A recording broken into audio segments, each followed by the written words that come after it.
ప్రభుత్వం దృష్టికి తీసుకొని రావాలని చేపట్టినటువంటి ఈ ఏదైతే ప్రోగ్రామ్ ఉందో, ఏదైతే కార్యక్రమం ఉందో దానికి పోలీసులు వారు ఈ విధంగా నిర్బంధించడం నిజంగా బాధాకరమైన విషయం. గతంలో కూడా ఇదే రైతన్నల మీద నాకు తెలిసి 15-20 సంవత్సరాల కిందట ఇదే రైతన్నల మీద బషీర్బాగ్ దగ్గర జరిగిన కాల్పులలో ఎంతమందిని ప్రాణాలు కోల్పోయినారో మనం చూసినాం. మొదటి నుంచి కూడా చంద్రబాబు నాయుడు గారు రైతు వ్యతిరేక విధానాలతోనే ఆయన ముందుకు రావడం జరిగింది. రైతు ఎప్పుడూ కూడా బాగుంటే ఎరువులు ఏ విధంగా ధరలు పెరిగినాయో మనం చూస్తూ ఉన్నాం. ఏ విధంగా ప్రభుత్వం సరఫరా చేయాల్సిన ఎరువులు బ్లాక్ మార్కెట్లలో ఏ విధంగా కనపడుతుందో చూస్తూ ఉన్నాం.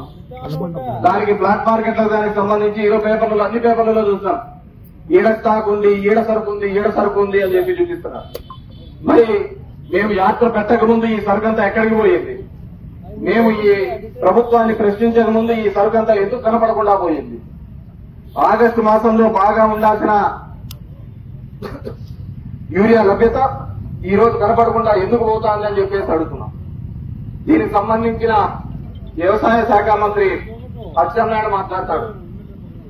అందరూ ఒకటేసారి బఫేకి వచ్చినారంట, భోజనాల కోసం ఎగబడతానారంట, అందుకు వాళ్లకు ఈ విధంగా లైన్లలో కనపడుతున్నాయి అని చెప్పి అంటున్నారు.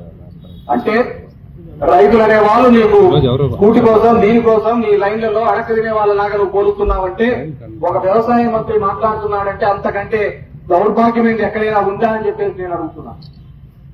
ఒక వ్యవసాయ మంత్రి ఏ విధంగా ఆ విధంగా మాట్లాడతాడు? ఈ రోజే ఫోటోలో చూసిన ఎన్టీఆర్ జిల్లాలో చెప్పులంతా ఇట్లా పెట్టుకుంటూ పోయినారు. రైతులు తెల్లారుజామున 4కి వచ్చి చెప్పులన్నీ పెట్టి మాకు యూరియా కావాలి అని చెప్పేసి అడిగే పరిస్థితులు ఉంటారు.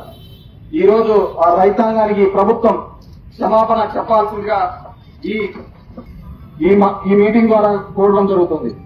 అదేవిధంగా బస్తా 270 రూపాయలకు దొరకాల్సిన చోట ఈ రోజు 450 రూపాయలు 600 రూపాయలకి ఒక్కొక్క బస్తా మీద అమ్ముతున్నారండి. అందరికీ తెలుసు ఎక్కడ పోతున్నాయో, అన్ని తెలంగాణకు పోతున్నాయి. అక్కడెక్కడైతే పంట ఎక్కువగా పండించినారో అక్కడ యూరియా కొడుతుందని చెప్తున్నారో ఈ నుంచి ఆ బ్లాక్ మార్కెట్ లో డబ్బులు పోయే ఈ ఎరువులు. అదేవిధంగా గతంలో కంటే ఎక్కువగా ఇచ్చినామని చెప్తున్నా ఈ ప్రభుత్వం. గతంలో కంటే ఇప్పుడు సాగు తగ్గినా గానీ ఎందుకు ఈ విధంగా ఎప్పుడు లేని విధంగా ఉంది అని చెప్పి అడుగుతున్నాను. దీనికే పెద్ద విషయం అవసరం లేదు. ఆర్బీకేలు ఉన్నాయి, ప్రతి 2000 జనాభాకు సంబంధించి ఒక ఆర్బీకేలు ఉన్నాయి. రైతులు వచ్చి ఎంత కావాలని డిమాండ్ అని బుక్ చేసుకుంటే అక్కడే విషయం తెలిసిపోతుంది ఎంత రైతులకు ఎంత అవసరం పడుతుంది, ఎంత యూరియా కావాలని. గతంలో అదే విధంగా చేసేవాళ్ళం. అంతకుముందు కూడా చూసినాం మనం 2019 కంటే ముందు వేరుశనగ పంపిణీ అప్పుడు ఏ విధంగా ఉండేది. మార్కెట్ యార్డ్లో వచ్చి ఇట్లాగే చెప్పులన్నీ పెట్టేసి తెల్లారి 3 గంటలకు వచ్చి ఎదురు చూసేవాళ్ళం. తర్వాత క్రమంలో ఎప్పుడైతే ఆర్బీకే ద్వారా మనం ఇస్తున్నామో ఎక్కడే కానీ క్యూలు కానీ వేరుశనగలో ఈ విధంగా ఇబ్బందులు పడుతున్నాయని ఎక్కడే కానీ చూసిన సందర్భం లేదు.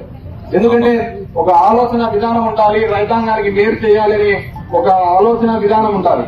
కానీ ఈ ప్రభుత్వం అలాంటివి ఏవే కానీ చేయకుండా ఎంత అవసరమవుతుందనేది కంప్లీట్ గా వ్యవసాయాన్ని పూర్తిగా నిర్లక్ష్యం చేసి వీళ్ళ సోకులకు వీళ్ళు ఇచ్చే స్టేట్మెంట్లకు మనం చూస్తూనే ఉన్నాం. ఈ 2 ఏళ్లలో వరి ఏ విధంగా గిట్టుబాటు ధర లేకుండా పోయింది, మిరప కోసం ఏ విధంగా గిట్టుబాటు అయింది. నేను ఒకసారి ముదుగుబ్బ నుంచి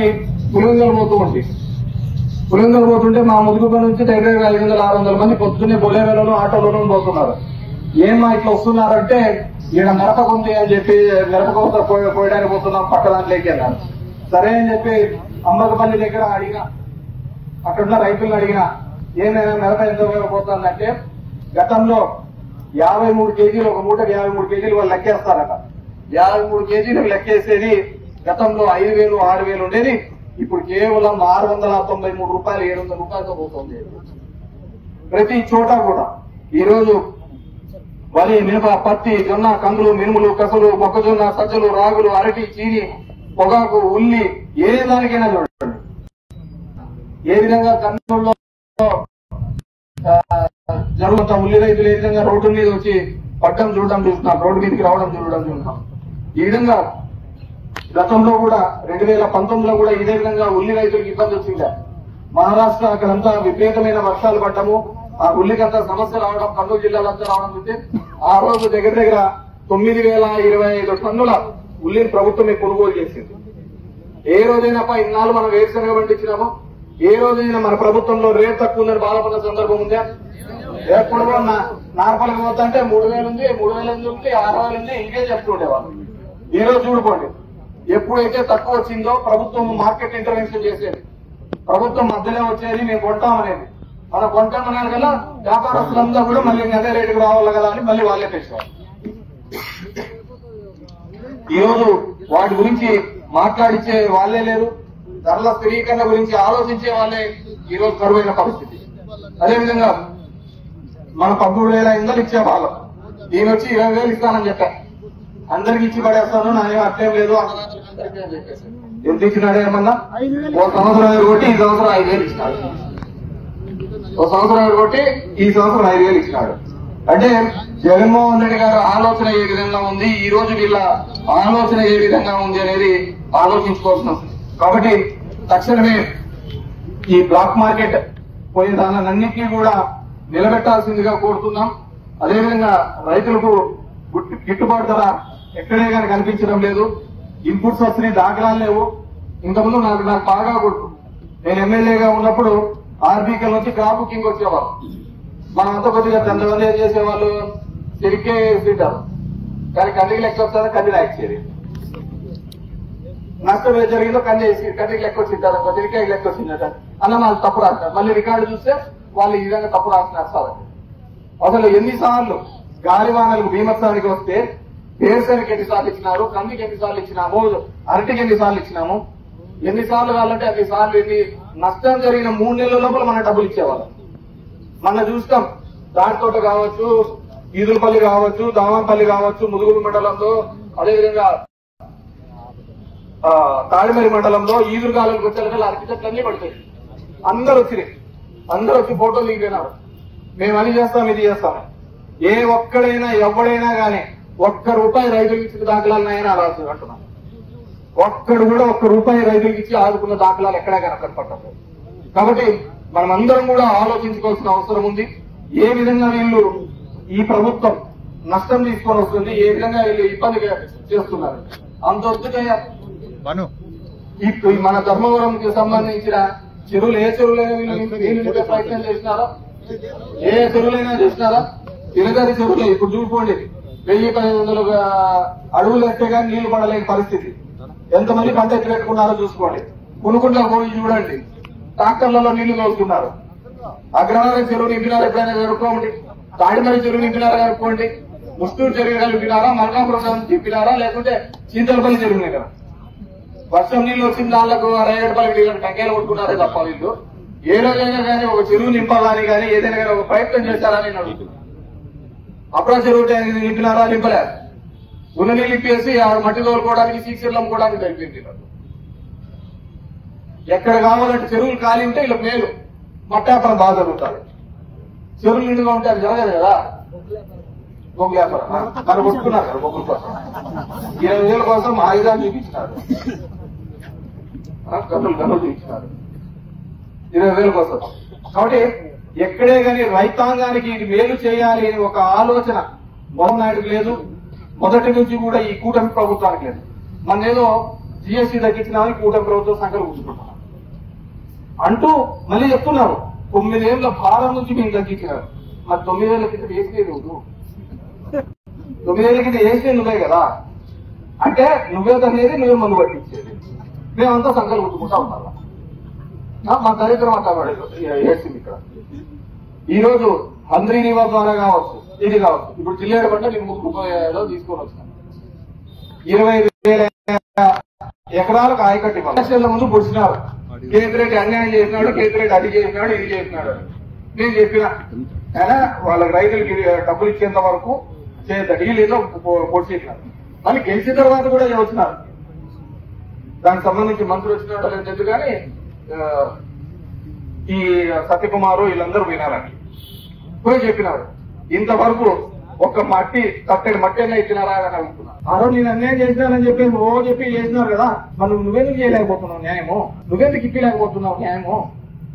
కేవలం రాజకీయాల కోసమే తప్ప ఈ ప్రాంత అభివృద్ధి ఎవ్వరికే గానీ అవసరం లేదు.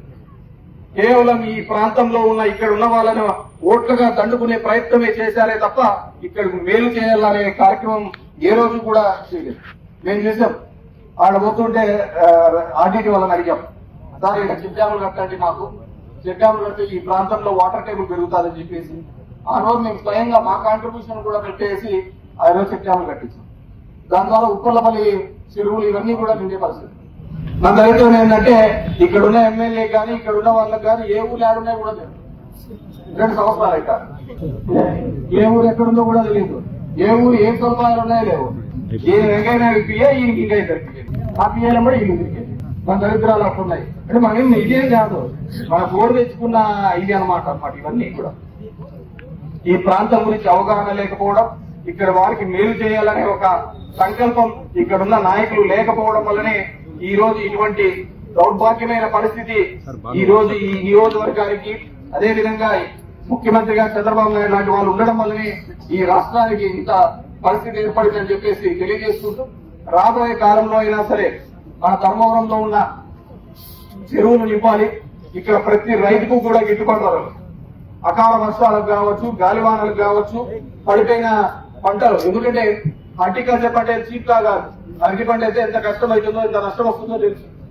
కాబట్టి అటువంటి దాళ్ళకన్నింటినీ కూడా గిట్టుబాటు ధర కల్పించే విధంగా ప్రభుత్వం చర్యలు తీసుకోవాలని చెప్పేసి కోరుకుంటూ, ఇక్కడ వచ్చిన రైతాంగాలందరికీ కూడా మీ అందరికీ కూడా కోరుకునేది ఒకటే, రాబోయే కాలంలో జగన్మోహన్ రెడ్డి గారి ప్రభుత్వంలో ఖచ్చితంగా ఏ విధంగా ఒక వ్యవస్థను తీసుకొని వచ్చి మేలు చేసే కార్యక్రమం చేశాడో భవిష్యత్తులో కూడా అలాంటి కార్యక్రమం చేసి భవిష్యత్తులో అందరికీ కూడా మేలు చేసే విధంగా మన ప్రభుత్వం ఉంటుంది. ఖచ్చితంగా రైతాంగానికి అండగా ఉంటారు. ఎందుకంటే మనం చూసాం, మామిడి రైతులకు ఇబ్బంది ఉంటే జగన్మోహన్ రెడ్డి గారు బంగారుపాలెం అయినారు. ఇలాగే పోలీసులు నిర్బంధించడం జరిగింది. అదేవిధంగా మిర్చి రైతులకు అన్యాయం జరిగితే అక్కడికి గుంటూరుకు పోవడం జరిగింది. పత్తి రైతులకు అన్యాయం జరిగితే, పొగాకు రైతులకు అన్యాయం జరిగితే ప్రకాశం జిల్లాకు అక్కడికి పోవడం జరిగింది. ఎక్కడ ఎవరికి అన్యాయం జరిగినా వైఎస్ఆర్ కాంగ్రెస్ పార్టీ అండగా నిలబడతాది, తోడుగా నిలబడతాది. ఈ ప్రభుత్వాన్ని ఖచ్చితంగా ప్రశ్నిస్తారు. వీళ్ళ మెడలు ఉంచైనా సరే పనులు చేసే కార్యక్రమం చేస్తారని తెలియజేసుకుంటూ, ఈ రోజు ఈ కార్యక్రమానికి ఇచ్చేసిన ప్రతి ఒక్క రైతన్నకు కూడా పేరు పేరున ధన్యవాదాలు తెలుపుతున్నాను.